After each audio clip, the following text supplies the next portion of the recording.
Hope everybody had a great summer. It's fun watching the Dogs head to Omaha, and now we're recovering, and I'm looking forward to a great 2019, 2020, certainly academic and athletic year here at State. Bill just asked me to kind of say a couple words. I mean, I think, we've, now gone through 7 practices. We're certainly excited about the players on our roster. We're certainly excited about our style of play. I think the guys have practiced really well. Look forward to tonight going to Davis Wade, having our first scrimmage. And as I said to them, it's an opportunity for them to validate the hard work, through these first 7 days, and go out and have a little bit of fun. As I think Coach Moorhead says, no lifeguard on duty. There's no coach standing behind them telling them what's going on, and time for them to go out and play and execute. It's going to be I'm looking forward. I've really enjoyed working with this team, from January and winter program, through March and spring ball, through what we've accomplished in the summertime. I think, there's a standard of play, here at Mississippi State with regard to defense. It was here long before I was here, and we hope to continue that standard of play. The names and the faces may be a little bit different, but the standard, remains the same. So with that, I'm sure there's a lot of questions. Questions? We'll get Steve over there. There are. Coach, you graduated pretty much the entire 3 deep at defensive tackle. I have 2 questions about that. Number 1, how do you kind of approach that this year? And 2, in the future, how do you manage that a little bit better from personnel standpoints? It doesn't get so skewed to upperclassmen. The guys that are gone, certainly we wish them well. And Braxton had a couple tackles last night for the Titans. Certainly Jeffrey's there, and all the other guys. We can go through those guys. I mean, we're looking forward to working with this group here, and I really like the way they've worked. First of all, their coach, Deke Adams, has done an outstanding job. He's been a great addition to the staff. Obviously a Mississippi native from Meridian. He's come in and had experience in the SEC, and really I think fits the identity of this program, a blue-collar mentality and no job is too small mindset and everything that he does. And the guys, I mean, we have a good group up front. I mean, it's like I said, the names may have changed, but Lee Autry's played a lot of football for us. And certainly, we're excited. We got James Jackson back on the defensive side, who had trained with us my first spring here and part of the first season, and then made the transition to the offensive side. And one of the things we were trying to acquire was a little bit more experience, and now with this transfer portal thing, we were trying to exhaust all options there. And when that didn't happen, James became our graduate transfer, and he's done a good job through the first 7 practices. And then you got all the young bucks. You got Fabian Lovett, who's had a really good camp and pretty highly recruited player and has a chance to be pretty good. You got Jaden Crumity, who's had a good camp. Again, they've done a good job and has a chance to be pretty good. And then you got Cam Young, Devon Robinson, and then we did get a transfer, Alan Love. We're still in the process of understanding what his eligibility would be this year, but he's a great addition to the room. As far as what you said, it's kind of, I don't think I've ever been in a situation where you graduated so many players like that. I think when you try to Coach Moorhead and Mike Villagrana and our recruiting people do such a good job with our personnel, I don't think you can ever, if you have a certain number of players, X amount of scholarships, you allot them to different positions, and I think you have to be disciplined, within the framework of that you don't over-recruit a class at a particular position. You certainly don't want to pass up on a really, really good player at a position, but you certainly, you can't have a situation, you can't just replace 6 seniors with 6, or you just regurgitate the same problem again. So it's just building that thing up, and one of the things that's unique in the state of Mississippi is certainly the junior college system, and that you can get guys in here who have a little bit more experience, who have a little bit more maturity, our country strong guys. And speaking of guys, I did forget one D tackle. I think a guy who's done a good job so far is Nathan Pickering, who is a true freshman, obviously from seminary, a highly recruited player.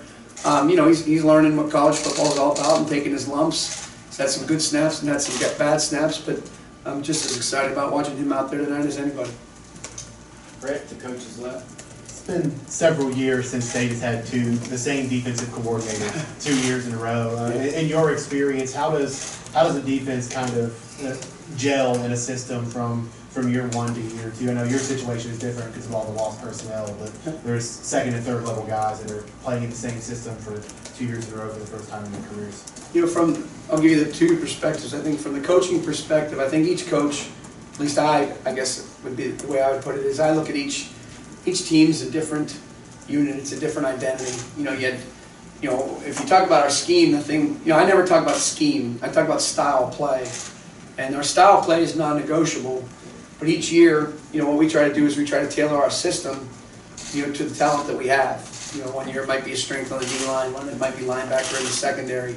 One year you might be a really good blitz team. One year you might not be. It's tailoring rather than recruiting players that fit into a scheme or a style. You tailor your scheme to what your players are capable of doing.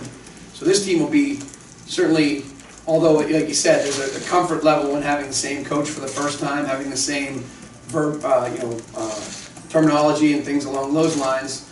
This team will be. No reason it won't be very successful, but it'll be a little bit different than last year's team. The strength may be in different positions, so that's exciting. Each team has its own identity. Our style of play, the one thing that is non-negotiable is we'll always be relentless in our pursuit of the football, and we always talk about relentless pursuit and never-ending pressure. Be a dominant, disruptive up front, and challenging all routes in the back end. And those are the things that we'll continue to do.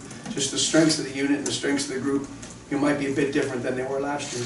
So I think from the player perspective on that end, I think there's a comfort level. The safeties, I'm the first time the safeties have had the same position coach in 5 years, and the same coordinator, for the first time since, prior to, I think, Manny being here. The linebackers still have had a different coach each year for the last 5 years. The D-line, is transitioning to Deke, and those guys have done an outstanding job buying into the culture that coach has created and the culture that we have here at Mississippi State. Paul? Obviously, you mentioned Nathan still trying to figure out what college football is about. Along those same lines with Monte Russell and Jack Harris, I know their head's still spinning trying to figure out which way to go, but just your initial impressions of those two guys. Not just those two, but I think everybody in this 2019 recruiting class, I think it's a really good group. He was talking about the inside guys, so that's why I talk about Nathan, but I think Jack's a really good athlete. He put up incredible numbers in the weight room this summer. He's really a hard worker, a grinder, a blue collar type guy who fits our culture, fits what we're trying to accomplish. And DeMonte has really made a really good first impression. He probably needs to get a little bit stronger, but at the same time he's a dynamic pass rusher. And it's funny they gave him number 9. I thought that was kind of funny because of Montez, but he's a guy who I think during the course of his career could be one of those elite pass rushers, and maybe even with our situation here, maybe have a role on this team this year. But the other guys are good too. We got a lot of guys in the secondary, and I think everybody's really, really excited about all those guys. Jarian Jones certainly is a local guy who's had a great camp to date. Martin Emerson as well. I mean, Martin Emerson is really, to me almost, I can make the case he's been kind of a standout at times. He's done a really good job. Dylan Lawrence from George County. At the safety position, I'm really excited about, J.P. Purvis, and Colin Duncan. Colin has really caught everybody's eye with regard to special teams, and any and every one of those guys could have a role. Obviously, with the new rules starting last year, where you can play these guys 4 games, it gives us an opportunity, maybe early in the season in a non-conference schedule, to fit those guys in special teams, get their feet wet, get them comfortable with, like you said, college football, and kind of move on from there. Ben and Brian?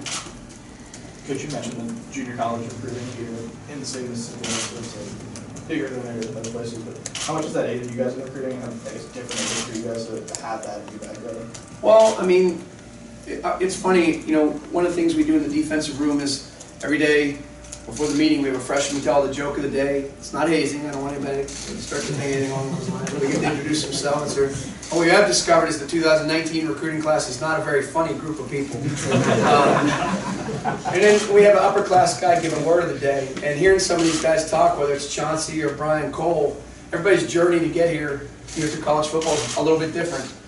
And you do have a unique situation in the state of Mississippi where we have 14 junior colleges. And you look at guys like Cole or Chauncey, who started in another school, and for one reason or another it didn't work out there, and got a second chance and have made the most of it.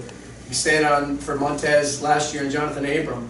And then there's other guys who for one reason or another weren't recruited, maybe to their liking or just weren't quite ready for this level of football. A guy like Capri Landrews, who I think is a player who's prepared to emerge, who for one reason or another ended up at Colin and did well there and redshirted here and was a very, very solid contributor last year. And again, I think, as I said before, the names may change, but the standard on defense and the style of play will remain the same. I think you're going to find that he's a pretty darn good player when he gets his opportunity to do his thing this year. So it's certainly a unique and a great tool, and one that the previous staff used to their advantage. We've got a great recruiting group. The connections that Coach Moorhead have with the coaches at the junior colleges, and Rod Gibson and different people have with the junior college coaches. I think it's like I said, it's a really, I wish I could say hidden, because if we're hidden we could get more guys, but it's a great tool for us in the recruiting process. It enables us in some ways, like you have the transfer portal where you can bring in a guy with a little bit more experience, but the junior college system allows you to bring in a player with a little bit more, I don't even know if it's maturity, but he's a little older player.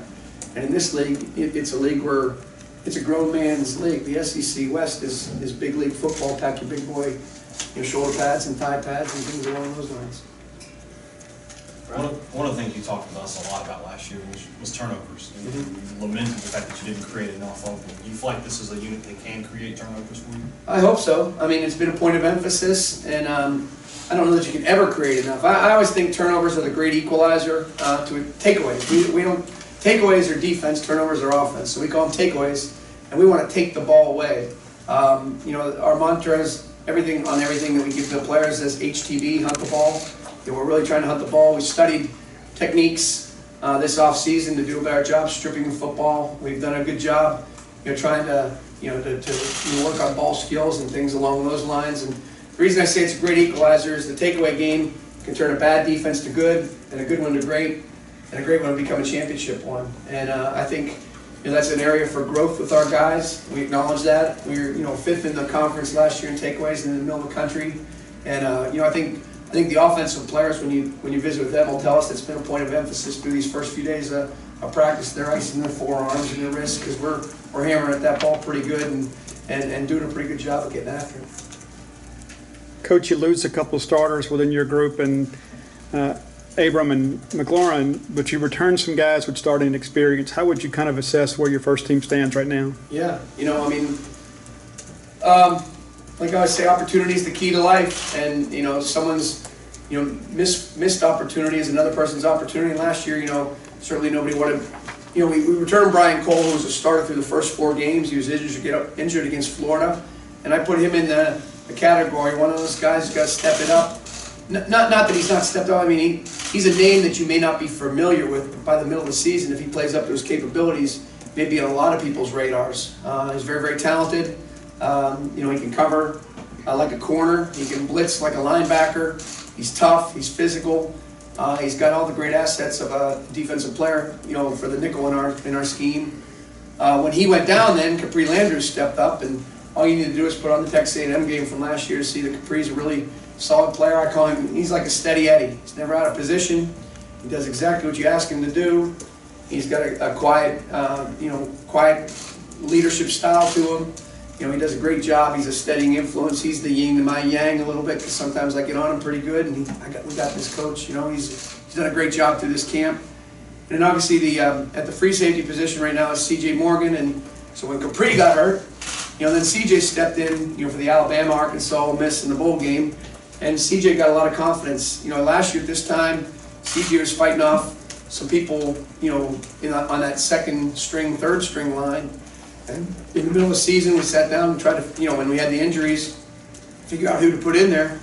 And, interestingly enough, we, included Abram in the conversation. Abram said, CJ got this, I'll get him right. And CJ played really, really well, against in those last 4 games. And I think that the confidence grew in Capri and the confidence grew in CJ, where they aren't, although they may be first-time starters, at the beginning of a year, they have experience in games and in big games. And you can see that out there with them. The challenge is developing a little bit of depth behind those guys, and that's where there's competition, and that's where a night like tonight in the stadium, where the coaches aren't again out there providing instruction behind them, will be good. I mean, you got a guy like Marcus Murphy. Landon Guidry's been a standout during camp so far. I'm really, really pleased and impressed by him. London Kraft, has played a lot. Sean Preston, not played a lot, but London Kraft's in the mix. Sean Preston's in the mix.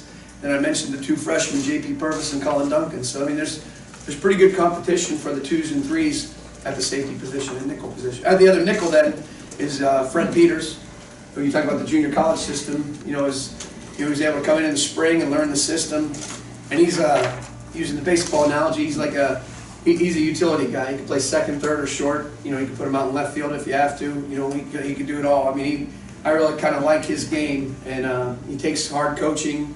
He loves football, and again, he's almost a 4.0 student. He embodies everything that's part of Coach Moorhead in our culture here.